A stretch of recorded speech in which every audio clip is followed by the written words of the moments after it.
everyone, so today we are going to discuss about the paramagnetism and also the cause of paramagnetism और इसे explain करती है आपकी molecular theory. So now according to this theory क्या होता है कि आपके पास suppose एक आपके पास paramagnetic substance हमारे यहाँ लिया गया है और उसमें बहुत सारे number of atoms present हो गए already.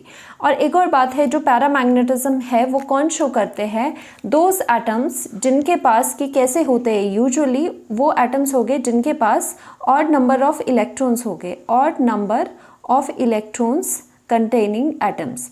Okay that means odd number of electrons अगर इनके पास है तो क्या करेंगे मैक्सिमम जो है मतलब पेयरिंग अगर करवाओगे आप इलेक्ट्रॉन्स की तो हर एक उसमें लास्ट में जो होगा एक अनपेयर्ड इलेक्ट्रॉन एटम के पास ज़रूर बचेगा. ओके अगर आप 13 इलेक्ट्रॉन्स है इसके पास तो आपके 6 के तो पेयर्स बन गए. ओके 6 पेयर्स आपके इलेक्ट्रॉन के बन गए, 12 इलेक्ट्रॉन वहाँ यूज़ हो गए और आपका एक अनपेयर्ड इलेक्ट्रॉन इसमें हमेशा बचता है. तो ऐसे ही आपके सपोज ये अनपेयर्ड इलेक्ट्रॉन्स बच गए हैं और हर एक एटम के पास जो बचा हुआ अनपेयर्ड इलेक्ट्रॉन है उसकी वजह से उनका मैग्नेटिक डायपोल मोमेंट होगा. बिकॉज जो भी बाकी सारे इलेक्ट्रॉन जो पेयर हुए हैं, जो पेयर इलेक्ट्रॉन्स है, पेयर ऑफ इलेक्ट्रॉन्स है, इस तरह से जो पेयर होते हैं इलेक्ट्रॉन्स उसमें क्या होता है एक इलेक्ट्रॉन क्लॉकवाइज डायरेक्शन में मूव करेगा, दूसरा इलेक्ट्रॉन एंटी क्लॉकवाइज डायरेक्शन में घूमेगा. उसकी वजह से आपका नेट जो डायपोल मोमेंट होगा that would be zero. In paired electrons की वजह से डायपोल मोमेंट जीरो हो जाता है. बट अगर किसी एटम के पास अनपेयर्ड इलेक्ट्रॉन है तो उसकी वजह से उस एटम का मैग्नेटिक डायपोल जो मोमेंट है वो रहता है. तो इसी तरह से नंबर ऑफ एटम्स आपके पास है किसी मटेरियल के अंदर तो उनमें हर एक के पास जो अनपेयर्ड इलेक्ट्रॉन लास्ट बचा है उसकी वजह से हर एक एटम का अपना ही मैग्नेटिक डायपोल मोमेंट एग्जिस्ट करेगा इंडिविजुअल वाला. बट इसमें ये क्या होता है जो ये मैग्नेटिक डायपोल मोमेंट की डायरेक्शन है दीज आर जो आपको यहाँ बनाए गए हैं these are individual magnetic dipole moments of each of the atom. So यहाँ पर क्या हो जाएगा ये रेंडमली ओरिएंटेड है. ओके रैंडम डायरेक्शन में ओरिएंटेड है just because of the thermal motion. आप कह सकते हो कि यहाँ पे ये चीज़ें अलाइन नहीं है. तो अगर ये चीज़ें आपकी अलाइन नहीं है तो इन दिस केस अगर यहाँ पर हम कहें if B naught external magnetic field is zero in the absence of external magnetic field, अगर कोई भी बाहर से एक्सटर्नल मैग्नेटिक फील्ड नहीं है सो इन दैट केस आपका क्या हो जाएगा जो मैग्नेटिक डायपोल मोमेंट है that would be equal to zero. ऐसा क्यों होगा क्योंकि ये जो सारे मैग्नेटिक डायपोल मोमेंट इंडिविजुअल है ये क्या हो गए ये आपके कैंसिल आउट हो जाएंगे एंड कैंसिल आउट होने के बाद आपको टोटल जो मैग्नेटिक डायपोल मोमेंट मिलेगा वो आपको जीरो मिलेगा क्योंकि रैंडम ओरिएंटेशन होने की वजह से वो आपस में कैंसिल आउट हो जाएंगे. तो एक्सटर्नल मैग्नेटिक फील्ड के एब्सेंस में आपका इसमें मैग्नेटिक डायपोल मोमेंट जीरो हो जाएगा. बट अगर आप पैरामैग्नेटिक सब्सटेंस को किसी एक्सटर्नल बी नॉट यानी कि मैग्नेटिक फील्ड में रखते हो, एक्सटर्नल मैग्नेटिक फील्ड यानी कि B naught is here is not equal to zero. So in that case क्या हो जाएगा जो इंडिविजुअल एटम के आपके मैग्नेटिक डायपोल मोमेंट्स है वो क्या हो जाएंगे वो आपके इसी डायरेक्शन में जिस डायरेक्शन में आपका बाहर से मैग्नेटिक फील्ड है उसी डायरेक्शन में अलाइन हो जाएंगे. यानी कि इस तरह से ये अलाइनमेंट हो जाएगी हर एक एटम में जो मैग्नेटिक डायपोल मोमेंट है उसकी इस तरह से अलाइनमेंट हो जाएगी आपकी. और जितनी ज़्यादा मैग्नेटिक फील्ड बाहर से आप दे रहे हो उतना ज़्यादा ये क्या हो जाएगा उतना ज़्यादा मैग्नेटाइज हो जाएगा. तो अब इसमें क्या हो जाता है कि अगर आपकी एक ही डायरेक्शन ये आ गई है तो दैट मीन्स जो इंडिविजुअल मैग्नेटिक डायपोल मोमेंट्स है वो आपकी क्या हो जाएगी वो आपका मैग्नेटिक डायपोल जो मोमेंट है वो कुछ वैल्यू आएगी उसकी. That means this is not equal to zero. Alright that means it has some value. That means हम कह सकते हैं कि आपका जो पैरामैग्नेटिक सब्सटेंस है वो मैग्नेटाइज्ड हो गया है in the presence of magnetic field.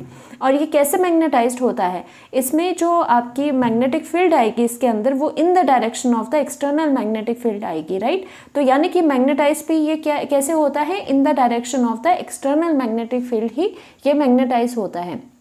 On the other hand हमने डायमैग्नेटिक सब्सटेंस में क्या करा था कि वो सब्सटेंसेस डायमैग्नेटिक होते हैं जो जिन्हें कि आपका मैग्नेट जो होता है वो रिपेल करता है. अब रिपेल क्यों होता है क्योंकि वो जैसे मैग्नेटाइज अगर हम उसे करने की कोशिश कर रहे हैं तो वो मैग्नेटाइज ऑपोजिट डायरेक्शन में मैग्नेटाइजेशन होती है. दैट मीन्स वो जो नेट आपका जो रिजल्टेंट आएगा वो कैंसिल आउट हो जाता है इसलिए मैग्नेटाइजेशन आपकी नहीं हो पाती ज़्यादा उस केस में, तभी वो रिपेल करता है. बट इसमें क्या हो गया मैग्नेटाइजेशन जो है वो is in the same direction as in the external magnetic field. So आपको ये चीज़ें पता होनी चाहिए। इसी वजह से जो पैरामैग्नेटिज्म में जब हम बात करते हैं तो उसका मैग्नेटिक मोमेंट समथिंग रहता है, क्योंकि वो मैग्नेटाइज्ड हो जाता है।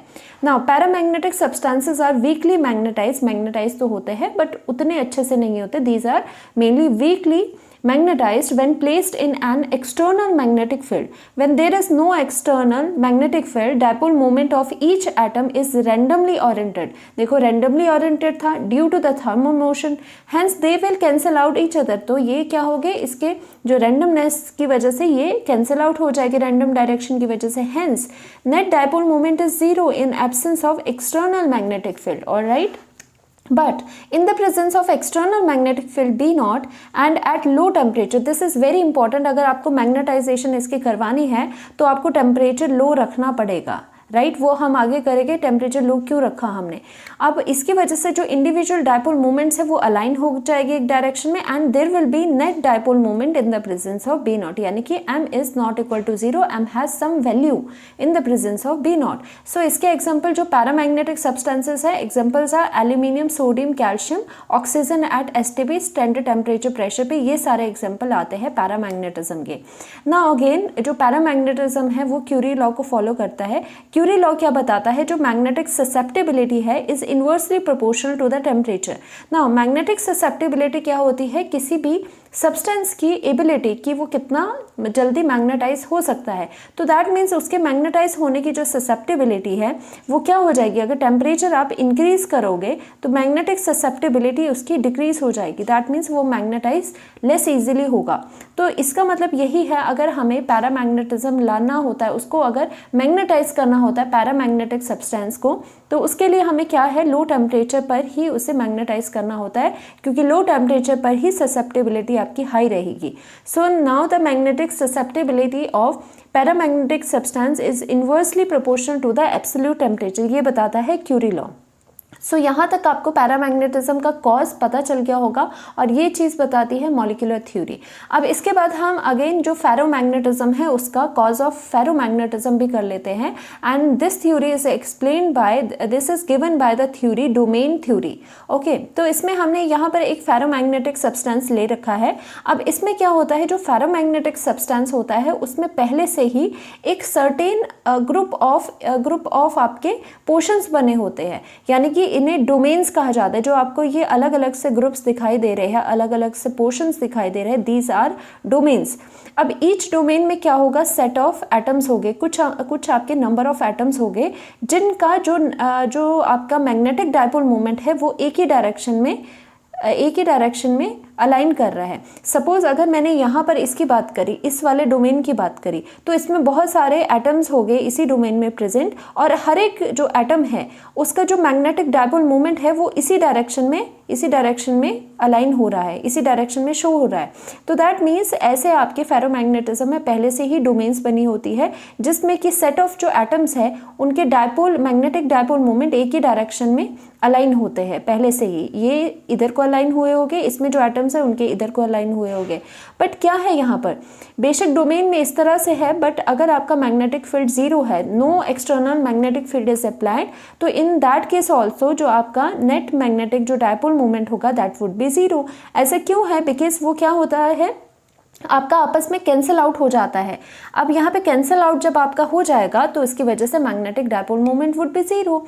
So now in another case, अगर आपका external magnetic field is applied, तो उसकी वजह से क्या हो जाएगा, जो ये वाले रेंडमली ओरिएंटेड थे आपके ईच डोमेन में, जो आपके रेंडमली ओरिएंटेड मैग्नेटिक मोमेंट्स थे, वो अब क्या करेंगे, वो अलाइन कर देंगे in the direction of the external magnetic field. और when B naught is not equal to zero, that means अगर आपकी कोई बाहर से मैग्नेटिक फील्ड है, एक्सटर्नल मैग्नेटिक फील्ड है, तो इन दैट केस आपका क्या हो जाएगा, जो मैग्नेटिक डायपोल मोमेंट है that would not be equal to zero, उसकी सम वैल्यू आएगी, बिकॉज अब यहाँ पर वो क्या हो गए, साथ में अलाइन हो जाएगी, तो उनकी नेट कोई वैल्यू आ जाएगी आपके पास।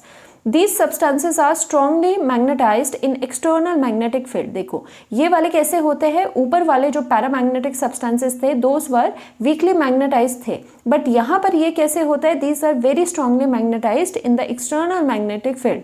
Some of dipole moment of the certain atoms align themselves in a particular direction making a group, these groups are called the domains। So now without B naught, these domains have dipole moment in random directions which will cancel out and M is equal to 0. So there would be no magnetic dipole moment in that case, but in the presence of external magnetic field, these dipole moment will align in the same direction and we will have the net resultant magnetic dipole moment. तो इसकी वजह से जो आपका ferromagnetic substances है वो strongly आपका magnetise हो जाता है इस केस में, और बहुत ज़्यादा स्ट्रांगली मैग्नेटाइज होता है। और क्या होता है, ये सारा जो पैरामैग्नेटिक है, फेरोमैग्नेटिज्म है, इसमें भी क्या होता है, एक सैचुरेशन आता है, यानी कि हम यहाँ पर बाहर से बी नॉट दिए जा रहे हैं, तो यानी कि यहाँ पर ये मैग्नेटाइज होता जा रहा है अप टू सर्टेन लेवल। आपका एक पॉइंट के बाद सैचुरेशन आ जाएगी इसमें, ओके, कि उसके बाद ज़्यादा इंक्रीज नहीं होगा आपका, ओके, तो वो सैचुरेशन आ जाएगी, जब तक कि अलाइन हो नहीं जाते तब तक आपका बढ़ता जाएगा। सो होपफुली आपको cause of both paramagnetism and ferromagnetism समझ में आया होगा। Thank you so much.